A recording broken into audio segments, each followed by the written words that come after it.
Brother Ball just making it bother for people not coming to Starkville. Well, it's always full. There's always plenty of people here. That's never an issue. But I have made the record clear. I just want the preachers in here that the Lord wants. That's one of them the Lord wants. Amen. Good stuff. Good stuff. Wonderful. Thank you. Aren't you glad they didn't come in here and say, you know, I was told as a missionary that I just need to go in and present my burden. That was his burden. Amen. If he don't have a burden like that, why does he need to go to Guyana or North Carolina anyway?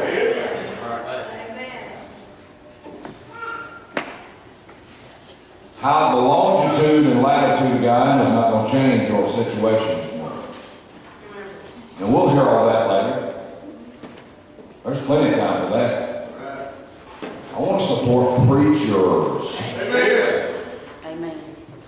And how shall they hear without a preacher?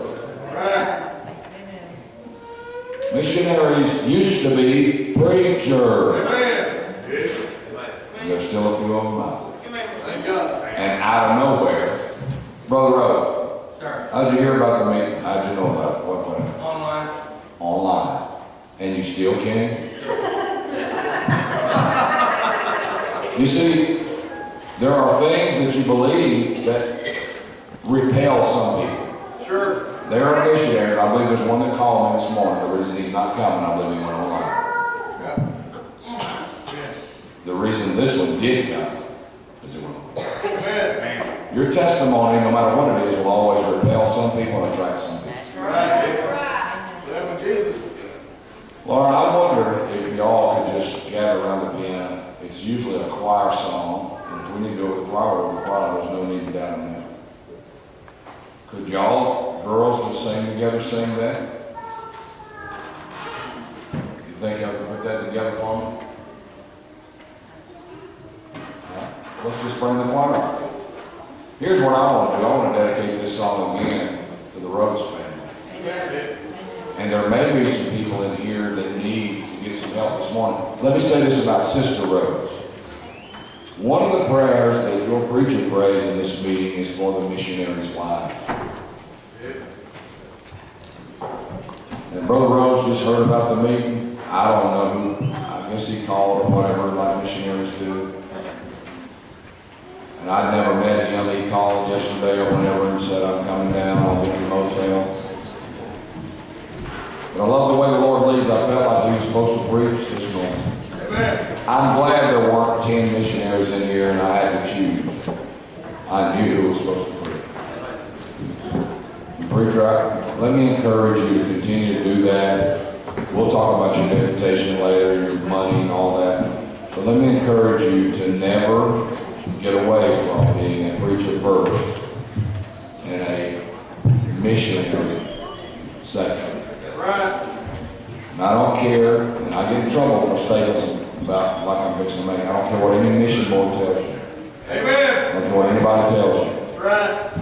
You're either God's man or you're their man. Right. And a bunch of fellas sitting in an office, stapling papers together, don't know more about the needs of your family than God does. Stick with that attitude. Long before they had these directors telling y'all what to do,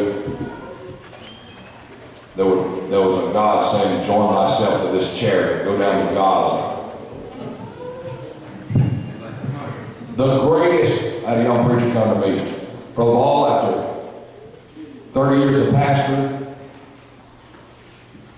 close to 35 being saved, what's the number one advice you give me? I said, learn how to be led by the Spirit of God. Learn the voice of God. And learn how to move when He says move and be still when He says be still.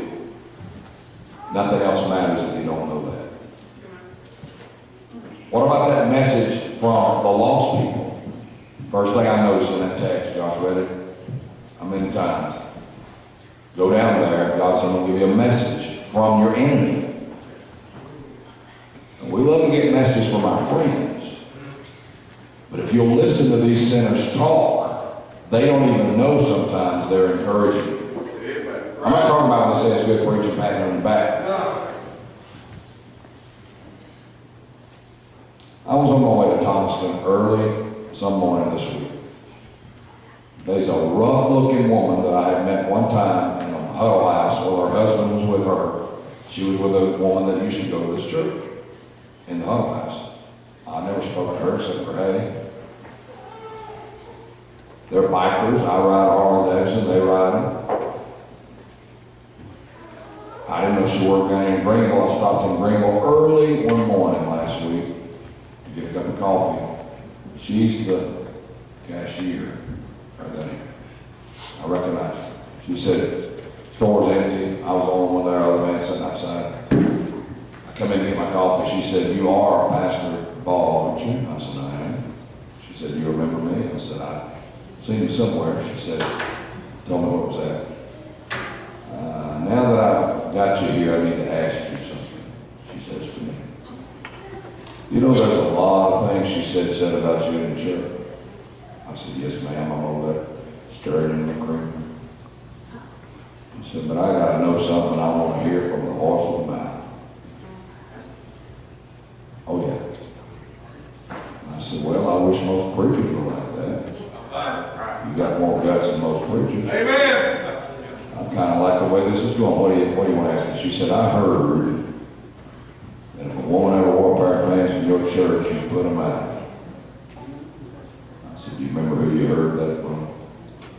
She said, no, what does it matter? I said, because I was going to get you to tell them that Billy Ball said they were alive from the pits of hell. Right.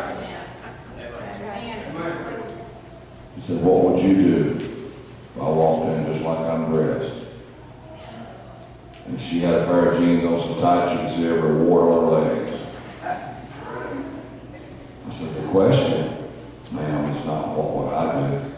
What would you do if you walked in just like that? Right. She said, I would never do that to you.